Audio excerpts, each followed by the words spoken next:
Hello everyone. So today we'll be starting with accounting for loss of inventory under periodic system. In the last video we have studied valuation of losses under perpetual system. So आज periodic system में losses को measure करेंगे. Now we all know that the losses of inventories are of two types: normal loss and abnormal loss, right?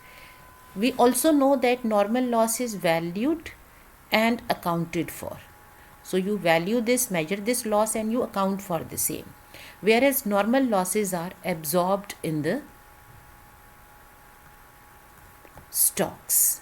Okay, so now we'll have to see कि कौन से वाले stock में ये absorb होंगे, जो स्टॉक सेल हो गया या जो स्टॉक हमारा बच गया.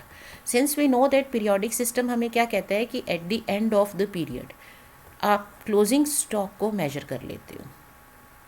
ठीक है, आप स्टोर्स में जाते हो, स्टॉक टेकिंग करते हो and you find out your closing stock and we assume that the stock which is not there in the stores, ये जो क्लोजिंग स्टॉक हमें मिल गया वो तो बैलेंस है, जो स्टॉक नहीं मिला वो सेल हो गया. सो जो बैलेंसिंग फिगर है उसे हम गुड्स सोल्ड एज्यूम करते हैं, विच मीन्स दैट हमारी जो लॉसेज हैं वो गुड्स सोल्ड का पार्ट है. ठीक है, जैसे you might B having say 100 units in the beginning opening balance, then you purchase 500 units, then you purchase 600 units, आपने उसके बाद 400 यूनिट्स बाय किए at different prices. Okay, prices अलग अलग होते हैं. So you bought 4 lots. Okay, now at the end of the year when you go to your stores, then you find out that you are left with say 850 units. Okay, so you will assume that the remaining units must have been sold. So हमारे जो losses हैं वो by default sale का part होते हैं. Like you have 2300 units in all, total opening balance plus all the purchases 2300 units. Okay, if out of 2300 units आपके store में 850 units हैं, that is total is 23. If you are left with 850 units, it means आपके जो units हैं 1450 units are assumed to be sold. I am not saying कि ये cell हो गई, बाय एजम्पशन हम इनको सेल मान लेते हैं. So when you measure your losses, so आप इसको एडजस्ट करते हो. सपोज आपको पता चलता है कि नहीं 100 यूनिट्स का तो अब नॉर्मल लॉस हो गया था, सो you will say that out of 1450 units 100 का लॉस हो गया, सो हमारी एक्चुअल सेल 1350 की है. May be you know that 50 units का पिलफ्रेज हो गया था, सो एक्चुअल जो है ये पिलफ्रेज नॉर्मल लॉस है. सो एक्चुअल हमारी जो सेल है वो 1300 यूनिट्स की है. ठीक है ना, ये इस तरह से हम एक्चुअल सेल निकाल लेते हैं. Now since in periodic system हमारे लॉसेज सेल का पार्ट हैं, यूनिट सोल्ड का पार्ट मान लेते हैं unless and until we measure them. अगर हम उन्हें मेजर नहीं कर रहे हैं सो वो कॉस्ट ऑफ गुड सोल्ड का ही पार्ट हो जाते हैं. So we'll have to work out accordingly. Another thing that we are to remember, दूसरी चीज़ हमें क्या ध्यान में रखनी है, पहली तो ये हो गई ना कि जो बाकी के यूनिट्स हैं उसी में से कुछ यूनिट्स का लॉस हो गया और बाकी के यूनिट्स सोल्ड मान लेंगे. ओके, अनदर थिंग इज़ कि जो नॉर्मल लॉस होता है वो मेजर नहीं होता है, उसे स्प्रेड करना पड़ता है. So we will never measure this normal loss. Abnormal loss को मेजर कर सकते हैं बट नॉर्मल लॉस को तो आपको इसी में ही स्प्रेड करके लेना पड़ेगा. So you will not separate it, आप इसको अलग नहीं करोगे, इसको उसी का ही पार्ट मानोगे यूनिट सोल्ड का, because this is the balancing figure. So जैसे मैंने परपेचुअल सिस्टम में बताया था 3 चीज़ें होती हैं लॉसेस को रिकॉर्ड करने में: व्हेन, वेयर एंड हाउ. कब करेंगे, किस स्टेज पे जाके होगा और कैसे करेंगे. सो व्हेन है बिकॉज हमारा पीरियोडिक सिस्टम एंड में वर्क करता है, सो लॉसेस की वर्किंग भी हम eight the end of the period करेंगे. सो एट द एंड जब क्लोजिंग स्टॉक मेजर करेंगे वहीं पर लॉसेस की वर्किंग भी करेंगे. वेयर, वेयर क्या होगा कि किस जगह पे लॉसेस हैं. सो बाय डिफ़ॉल्ट हमारे जो यूनिट सोल्ड है उसी में लॉस इंक्लूड हो चुका है, बिकॉज यूनिट सोल्ड जो है वो पीरियोडिक सिस्टम में बैलेंसिंग फिगर होता है. सो वी एज्यूम कि लॉसेस यूनिट सोल्ड में ही आएंगे, ये जो बाय एजम्पशन निकलेंगे. सो यूनिट सोल्ड में आप लॉसेस को इंक्लूड कर देते हो. ओके, सो जो कॉस्ट ऑफ गुड्स सोल्ड या जो बैलेंसिंग फिगर होते हैं उसी के अंदर लॉसेस इंक्लूडेड होते हैं. सो जब हम कॉस्ट ऑफ गुड्स सोल्ड की कैलकुलेशन करेंगे उसी टाइम पर हम इसकी भी कैलकुलेशन करेंगे. Now comes third part, how will we measure the losses. Again telling you, normal loss measure नहीं होता है separately, it is included in cost of goods sold by assumption. Abnormal loss को measure कर सकते हैं. Now when you look at the methods for valuation, आप different writers की book देखोगे तो इसमें ज़्यादा इंफॉर्मेशन नहीं है. ठीक है. So what we have seen there are two methods to value losses. एक मेथड क्या होता है कि आप क्लोजिंग स्टॉक को एज इट इज़ मेजर करो, जो आप फॉर्मूला यूज़ कर रहे हो. आप फीफो लिफो वेव जैसे भी है, आप उससे क्लोजिंग स्टॉक को मेजर कर लो. उसके बाद जो बाकी के यूनिट्स बच गए, उसमें से आप एबनॉर्मल लॉस को as per your method measure करो, और बाकी जो नॉर्मल लॉस है उसे कॉस्ट ऑफ गुड्स सोल्ड में ही इंक्लूडेड मानेंगे. मान लो you have 100 units of 10 rupees as a balance. Then you have 500 units being purchased at 11, 700 units being purchased at 12, 600 units being purchased at say 11.5. ठीक है, ये आपके परचेज के लॉट्स हैं. These are 4 lots with you. Suppose at the end of the year when you go to your stores, you find that your closing stock is 300 units. It is also found that 100 units are lost in abnormal reasons and 50 units जो है ये आपका normal loss है. ठीक है. अब क्या करेंगे, पहले हम क्लोजिंग स्टॉक मेजर करेंगे. सो सपोज आप फीफो मेथड फॉलो कर रहे हो, फर्स्ट इन फर्स्ट आउट. सो आपके जो पहले आया उसको पहले सेल करना है, तो क्लोजिंग स्टॉक हो जाएगा लेटेस्ट लॉट में से. सो इस लॉट में से क्लोजिंग स्टॉक आपका निकल गया. सो अब इस लॉट में क्या बच गया, you are left with 300 units at 11.5. ये क्लोजिंग स्टॉक अलग से मेजर कर लिया. इसका मतलब by assumption these are the units which should have been sold. But हमें पता है कि इसमें से 100 का नॉर्मल एबनॉर्मल लॉस है, 50 का नॉर्मल लॉस को छोड़ दो, उसे मेजर नहीं करना, बाकी बचा एबनॉर्मल लॉस. सो एबनॉर्मल लॉस हम जो मेथड फॉलो कर रहे हैं उसके अकॉर्डिंगली सॉल्व कर देंगे. So first in first out है, पहले ये सेल होगा, फिर ये सेल होगा, फिर ये सेल होगा, फिर इसमें से सेल होगी, तो लास्ट में जो लॉट बचेगा वो यही होगा. सो एबनॉर्मल लॉस भी जैसे हमने क्लोजिंग स्टॉक मेजर किया उसी तरह से एबनॉर्मल लॉस भी उसी वैल्यू पे मेजर हो जाएगा, उसी तरह से लॉट्स में. बाकी के हमारे कॉस्ट ऑफ गुड्स सोल्ड आएंगे. सो इसमें से जब 100 यूनिट्स आपके एबनॉर्मल लॉस में चले गए तो यहाँ बच गए 200 यूनिट्स. सो आपका cost of goods sold will include 100 units of 10, 500 of 11, 700 of 12 and 200 of 11.5. Although we know कि इसमें से 50 यूनिट्स का नॉर्मल लॉस है, बट वो सेपरेट नहीं करना है, it will be a part of cost of goods sold. So इस तरह से हम नॉर्मल लॉस को और एबनॉर्मल लॉस को सॉल्व करते हैं अंडर पीरियोडिक सिस्टम. अब इसमें एक और मेथड भी है. ये मेथड कहता है कि क्लोजिंग स्टॉक को आप एज इट इज़ मेजर करो जैसे हमने ऊपर किया है. उसके बाद जो बाकी के यूनिट बच गए उनकी अब आप रिवाइज्ड कॉस्ट कैलकुलेट कर लो. मतलब रादर दैन कि आप एबनॉर्मल लॉस को भी फीफो लिफो से मेजर करो, आप जो बाकी का लॉट बच गए which are assume to be sold, इनकी टोटल कॉस्ट कैलकुलेट कर लो और इनकी क्वांटिटी मेजर कर लो. So now you revise the cost per unit. अब आप एवरेज करो. एवरेज करने का मतलब है total cost upon the total units minus of normal loss, क्योंकि नॉर्मल लॉस स्प्रेड होता है. सो नॉर्मल लॉस माइनस करके कॉस्ट को रिवाइज कर लो और फिर आप एबनॉर्मल लॉस और कॉस्ट ऑफ गुड्स सोल्ड इस रिवाइज्ड वैल्यू पे निकालोगे. दैट इज़ टू से, जैसे ये आपके कॉस्ट ऑफ गुड्स सोल्ड कितनी है by assumption 100 into 10, 500 into 11, 700 into 12 and 300 into 11.5. मतलब ये सेकेंड मेथड कह रहा है कि हम एवरेज कर लें रादर दैन कि आप एबनॉर्मल लॉस लेटेस्ट लॉट में से निकालो. आप इसको लेके यहाँ पर रिवाइज्ड प्राइस करो. जैसे ये 1600 यूनिट्स पर आपकी टोटल कॉस्ट आ जाएगी, बट इसमें से हमारे पास नॉर्मल लॉस है 50 यूनिट्स का. सो ये जो कॉस्ट है वो 1550 यूनिट्स पर स्प्रेड करके आप रिवाइज्ड कॉस्ट सॉल्व कर लो. अब ये जो भी कॉस्ट आएगी उसके बेसिस पर आप एबनॉर्मल लॉस और कॉस्ट ऑफ गुड्स सोल्ड निकाल लेंगे, बिकॉज इसी में से 100 का एबनॉर्मल लॉस हुआ है और 1450 units must have been sold. So ये दूसरा मेथड है. This involves a lot of calculation. So normally ये मेथड फॉलो नहीं करते हैं हम. जो भी मेथड है उसी को ही फॉलो करेंगे. फीफो लिफो से ही एबनॉर्मल लॉस को मेजर कर लेंगे. अनदर थिंग जो most of the authors have done कि जो वेटेड एवरेज है, वेटेड एवरेज में क्योंकि हम एक्चुअली एवरेज प्राइस कैलकुलेट कर रहे होते हैं, सो उस टाइम पे in the calculation of weighted average price you will adjust normal loss. तो आप नॉर्मल लॉस वहीं पे एडजस्ट करके उसके बाद आप एबनॉर्मल लॉस और cost of goods sold measure करते हो। Let us see this with an example. जैसे ये आपका क्वेश्चन, सो इस क्वेश्चन से हमें closing stock, cost of goods sold, normal abnormal loss under periodic system solve करने हैं। Now we know periodic system में क्या होता है कि we keep track of purchases, तो ये नहीं हमें देखना।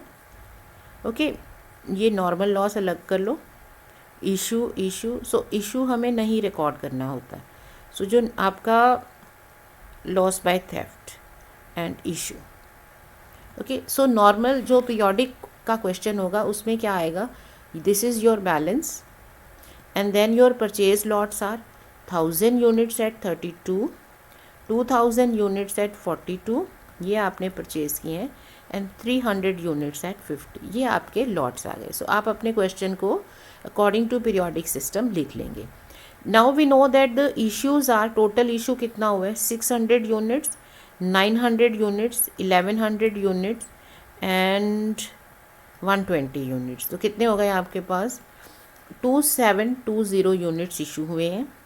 Then you have normal loss of 100 units, abnormal loss of 750 units. So how many units must have been left?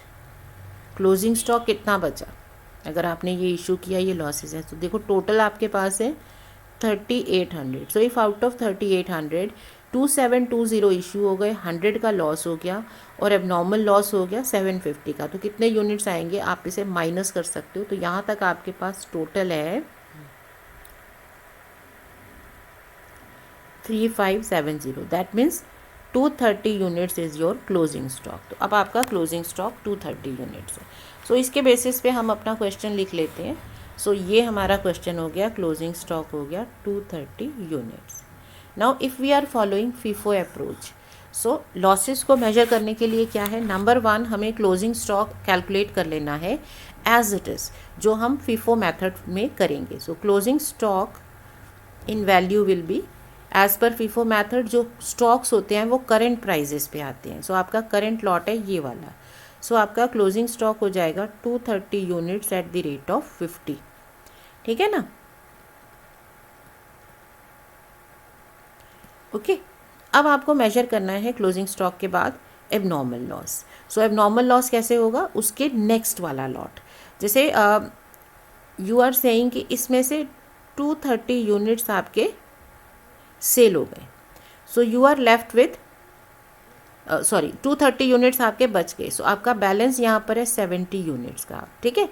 सो अगर आपका एबनॉर्मल लॉस 750 यूनिट्स का है तो वो कैसे आएगा, 70 यूनिट्स लेटेस्ट लॉट में से और बाकी के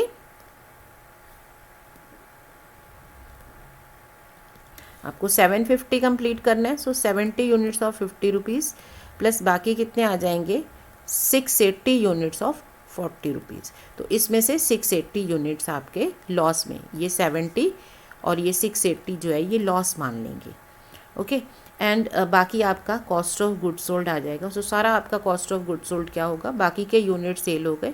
सो 500 units of 30 rupees are being sold, 1000 units of 32 rupees have been sold, और यहाँ से अगर 680 हमारा लॉस हुआ है तो कितने यूनिट्स सेल में जाएंगे, 1320 एट द रेट ऑफ 40, ठीक है। So this is your cost of goods sold. Now you might be wondering कि 500 प्लस 1000 और प्लस 1320, सो एक्चुअली हमारी जो कॉस्ट ऑफ गुड्स सोल्ड है वो कितने यूनिट्स की आ रही है, 2820 यूनिट्स की आ रही है। रियलिटी में हमारा सेल कितना हुआ था, 2720 यूनिट्स और 100 का नॉर्मल लॉस था। सो बाय डिफ़ॉल्ट नॉर्मल लॉसेस जो हैं वो कॉस्ट ऑफ गुड्स सोल्ड का पार्ट होते हैं। सो normal loss cost of goods sold में ही इंक्लूडेड है, उनको अलग नहीं लिखना, वो इसी में शामिल मानते हैं। सो इस तरह से आप अपना cost of goods sold measure कर सकते हो अंडर फीफो अप्रोच। सो आपको जो मेथड दिया उसी को फॉलो करो, उसके अकॉर्डिंगली वर्क करो, राइट। नाउ अगर हम सेकेंड मेथड फॉलो करते तो सेकेंड मेथड में क्या था कि जो हमारे क्लोजिंग स्टॉक निकल गया, बाकी के सारे यूनिट्स को, that is 500 into 30, 1000 into 32, 2000 into 40 और 70 इंटू 50, ये जो बाकी के यूनिट्स हैं ये इनकी आप टोटल कॉस्ट निकालते। Now you deduct normal loss है, बिकॉज नॉर्मल लॉस तो हमें स्प्रेड करना है। अब इस नॉर्मल लॉस से आप रिवाइज कर लो कॉस्ट प्राइस, और रिवाइज्ड कॉस्ट के बेसिस पर you will major abnormal loss and cost of goods sold. But ये मेथड एक तो थोड़ा कॉम्प्लेक्स है और it involves a lot of calculation, so this is usually not followed. हमें फॉलो क्या करना है, जो मेथड हम लेके चल रहे हैं उसी के बेसिस पर हम लोग कॉस्ट ऑफ गुड्स सोल्ड और एबनॉर्मल लॉस को मेजर करेंगे। सो फीफो अप्रोच लो, first in first out. So जो यूनिट सोल्ड है वो इनिशियल होने चाहिए, तो इनिशियल में से यूनिट सोल्ड लोगे, by default normal loss include करके लोगे, ठीक है। So this is the alternative approach. आपने क्लोजिंग स्टॉक मेजर किया, उसकी वैल्यू ले ली, अब जो बाकी के यूनिट्स बच गए उनकी कॉस्ट सॉल्व की, and then you revise the cost per unit, क्योंकि out of 3570 units left with you, देखो टोटल थे 3800 यूनिट्स। इस 3800 यूनिट्स में से 230 का आपका क्लोजिंग स्टॉक है। सो बाकी के जो यूनिट्स हैं वो कितने हैं, 3570, ठीक है ना। ये डिफरेंस हो गया ना इन दोनों का। अब ये यूनिट्स या तो आपका इनका लॉस हुआ है, नॉर्मल और एबनॉर्मल, और these are sold. So abnormal loss हो या लॉस नॉर्मल हो या सेल हो गई है, सो यहाँ पर हम रिवाइज कर लेते हैं कॉस्ट पर यूनिट, एवरेज कर लेते हैं। अब इसमें इस मेथड को फॉलो ना करने का there is another reason, because इसमें एक तरह से हमने एवरेज प्राइसिंग ले ली, आपने एवरेज कर लिया ना प्राइजेस का, तो फिर इसमें people say that where is FIFO in that case. So usually this method is not followed. हम कौन सा मेथड फॉलो करेंगे, पहले वाला, ठीक है। Now let us see this under LIFO approach. अब लिफो अप्रोच में इसे कैसे सॉल्व करेंगे, लिफो अप्रोच में भी सेम जो हमारा मेथड है, last in first out. It means your closing stock should be from initial lot, closing stock last in first out, तो आप पहले इसे सेल करोगे, फिर इसे सेल करोगे, फिर इसे सेल करोगे, तो जो आपका क्लोजिंग स्टॉक है वो फर्स्ट लॉट में से बचेगा। So you will measure closing stock as 230 units at the rate of 30 rupees 6900, ठीक है ना। अब जो बाकी के लॉट बचे, इसमें से if you are left with 230, it means बाकी के 270 must have been sold. So by default ये सारी सेल है, बट वी नो इसमें से 750 का एबनॉर्मल लॉस है। सो अब एबनॉर्मल लॉस कैसे मेजर होगा, लास्ट इन फर्स्ट आउट का मतलब है पहले इसकी सेल हुई, फिर इसकी सेल हुई, फिर इसकी सेल हुई, तो एबनॉर्मल लॉस जो आपके इनिशियल बंडल है उसी में से बचेंगे। सो एबनॉर्मल लॉस कैसे मेजर हो जाए, लिफो मेथड में जैसे क्लोजिंग स्टॉक हुआ वैसे ही इनिशियल लॉट में से 270 यूनिट्स इसके बच गए, टोटल हमारा 750 है, सो बाकी कितना आएगा 480 यूनिट्स, तो उसके अगला लॉट जो था वो 32 रुपीज़ का था। सो ये हो जाएगा आपका abnormal loss. And cost of goods sold कितनी होगी, अगर ये एबनॉर्मल लॉस है and out of this if 480 units are lost due to abnormal reasons, so बाकी सेल बाय डिफ़ॉल्ट क्या होगी कि 480 का अगर एबनॉर्मल लॉस है, it means 520 units of 32 rupees plus उसके बाद के सारे जो लॉट्स हैं वो सारे सेल हो जाएंगे। तो ये आपका कॉस्ट ऑफ गुड्स सोल्ड है। अगेन यू सी आपका cost of goods sold 2820 units का है, because normal loss is assume to be a part of cost of goods sold. So इस तरह से हम मेजर करते हैं। सो ये इजी अप्रोच है, इसमें कैलकुलेशन ज़्यादा नहीं है। So this is the method which most of the authors suggest. Another जो हमने पहले इसका सेकेंड मेथड किया था अल्टरनेटिव, वही था क्लोजिंग स्टॉक मेजर किया, अब बाकी यूनिट्स की कॉस्ट निकाल के आपने कॉस्ट को रिवाइज कर लिया, and then you use it as a base for abnormal loss and for cost of goods sold. Revision कैसे की है, ये 3570 की कॉस्ट थी, बट 100 का नॉर्मल लॉस एब्जॉर्ब होगा, सो 100 माइनस करके ये कॉस्ट बाकी के यूनिट्स पर स्प्रेड कर देते हैं। But still I will suggest कि आप इसी मेथड को फॉलो करो जो सिंपल है। Now coming to weighted average method. Weighted average method में क्या है कि we are to calculate weighted average price. So यहाँ थोड़ा सा डिफरेंस हो जाता है। वो डिफरेंस क्या है कि since we are already calculating weighted average price, so why to make calculations again and again. So यहाँ authors are of the opinion, क्योंकि इसमें ज़्यादा डिटेल नहीं है, if you look at the standard तो लॉसेस के बारे में हमें ज़्यादा डिटेल में नहीं बताया है. So authors are of the opinion कि जब हम वेटेड एवरेज में लॉस की वैल्यूएशन करते हैं, लॉस को एडजस्ट करते हैं, so then normal loss should be adjusted in this average price and abnormal loss will be calculated separately. So ये है आपका क्वांटिटी, प्राइस, कॉस्ट. ठीक है ना. 32,000, 80,000 एंड 15,000. सो यहाँ पर टोटल हो गया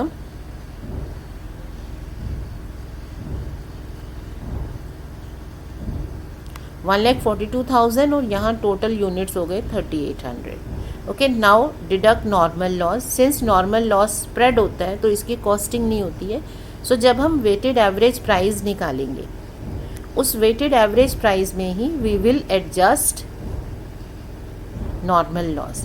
सो ये वेटेड एवरेज प्राइस जो भी आएगा, you will use it to measure closing stock 230 units. Okay, you will use it to measure abnormal loss 750 units, and cost of goods sold will also be measured like this. अब यहाँ cost of goods sold 2720 units की ही लेंगे, because जो 100 units है वो हमने शुरू में ही स्प्रेड कर दिए.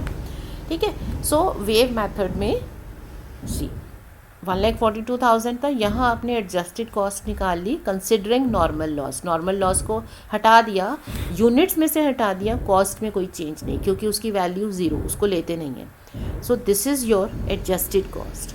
सो closing stock will be measured on this basis, abnormal loss will be measured on this basis, cost of goods sold will be measured on this basis. So इस तरह से हम इसको सॉल्व कर सकते हैं. सो आई होप आपको ये adjustment of losses under periodic system समझ में आ गया है. Now this is another question. You see 7 you are given information regarding this month opening balance purchases. Okay, and 750 units are reported in stores and abnormal loss of 80 units is reported. अब कैसे करेंगे, सिर्फ abnormal loss है इसमें. So if you follow FIFO approach, first in first out, पहले आया पहले गया, तो जो आपका सबसे पहले क्लोजिंग स्टॉक है वो लेटेस्ट लॉट का होगा. सो इसमें से 40 and out of this 150 units of 37, this is your closing stock. Now if 150 units are gone from this, we are left with how many units? 650 units here. Okay, now we know that there is an abnormal loss of 80 also. So abnormal loss भी closing stock के साथ ही measure हो जाएगा. So इसी में से 80 units at the rate of same 37 will be abnormal loss, और बाकी कितने बच के 570 units will be assumed to be sold. So cost of goods sold जो है वो क्या आ जाएगी, 500 units sold initial, this lot also sold, this lot also sold, 700 units का lot भी सेल हो गया, और इसमें से 150 क्लोजिंग स्टॉक में गए, 80 abnormal loss, so बाकी 570 units of this lot are also assumed to be sold. So ये सारा आपका हो जाएगा cost of goods sold under FIFO approach. देख रहे हो. So this is your closing stock. Abnormal loss, यहाँ से आपने क्लोजिंग स्टॉक लिया ना 600 प्लस 150 फ्रॉम हियर. सो यहीं से बाकी आपका एबनॉर्मल लॉस आ जाएगा, और बाकी के यूनिट्स जो हैं वो सोल्ड मान लेंगे. So all this will be cost of goods sold. ठीक है. So cost of goods sold we can either take like this 500 into 30, 1500 into 32, 1100 into 35, 700 into 34, and 800 में से 230 हटा दो बिकॉज ये क्लोजिंग स्टॉक और लॉस है. So बाकी 570 at the rate of 37. Otherwise you can apply this formula also. Opening stock plus purchases minus closing stock minus abnormal loss.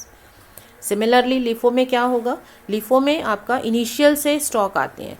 So जो closing stock है 750 यूनिट्स, दिस 500 प्लस इसमें से 250 units are left. So this is your closing stock. Now you have abnormal loss also, so you will assume abnormal loss भी इसी में से आएगा, because cell तो लेटेस्ट में से होनी है ना. so loss लेटेस्ट में नहीं हो सकता, ये सेल होगा, ये सेल होगा, this lot will be sold, this lot will be sold, और 1500 यूनिट के लॉट में से कितने की सेल मान लेंगे आप, मानेंगे 1170 सोल्ड आउट मानेंगे, बाकी का बैलेंस है ना, balancing figure. So you can either take it like this, or you just take cost of goods sold as opening stock.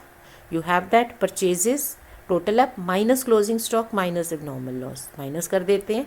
या it will be, we know that latest lot has been sold, उसके पीछे वाले lot की भी cell हो गई. Again next in line 1100 units वाला भी सेल हो गया, और इसमें से 250 क्लोजिंग में गया, 80 का लॉस हो गया. सो 1170 is left with you. Sorry, it is assumed to be sold. So this is cost of goods sold. Okay. Now solving the same question using weighted average method. So we will calculate the weighted average price. So this is the quantity and this is the price. So just calculate the cost. So you will total up the cost and spread it over the quantity. That will give you weighted average price. So 500 into 30. Okay, 1500 into 32, 1100 into 35. So this way the total cost and the total quantity is 5200 units. Okay, so the price per unit is 34.40. So use it as a base for valuation of closing stock, cost of goods sold and abnormal loss. If you happen to have any normal loss, तो वो यहाँ quantity में से minus हो जाता है. ठीक है ना, यहाँ माइनस हो जाता है, बट कॉस्ट में कोई फ़र्क नहीं पड़ता. आप इसको रिवाइज कर लेते हो. सो this is how the losses will be adjusted under periodic system. So I hope periodic system आपको क्लियर है. मेथड मैंने आपको दोनों बता दिए, बट आई विल अप्रिशिएट कि आप इसमें जो सिंपल वाला मेथड है which most of the authors are following, आप उसी को फॉलो करो. So that is it for the day. Thank you.